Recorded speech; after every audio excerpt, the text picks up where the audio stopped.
Well, the Trump administration has imposed sanctions on Francesca Albanese, the UN Special Rapporteur for the occupied Palestinian territories. Albanese has been critical of Israel's war on Gaza and has called for international pressure on Israel, including through sanctions. In the past hour, the U.S. Secretary of State Marco Rubio posted on X saying, "I am imposing sanctions on UN Human Rights Council Special Rapporteur Francesca Albanese for her illegitimate and shameful efforts to prompt international criminal court action against U.S. and Israeli officials, companies, and executives." He also said her campaign of political and economic warfare against the United States and Israel will no longer be tolerated. Rosalind Jordan, you're joining us from Washington, D.C. Tell us more about the reaction the U.S. is having to the UN Special Rapporteur. Well, there's now the formal statement from the Secretary of State, who is traveling to the ASEAN summit in Malaysia at this hour.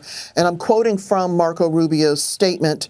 Albanese has spewed unabashed anti-Semitism, expressed support for terrorism, and open contempt for the United States, Israel, and the West. Continuing, that bias has been apparent across the span of her career, including recommending that the ICC, without a legitimate basis, issue arrest warrants targeting Israeli Prime Minister Benjamin Netanyahu and former Defense Minister Yoav Gallant. Continuing, she has recently escalated this effort by writing threatening letters to dozens of entities worldwide, including major American companies across finance, technology, defense, energy, and hospitality, making extreme and unfounded accusations and recommending the ICC pursue investigations and prosecutions of these companies and their executives.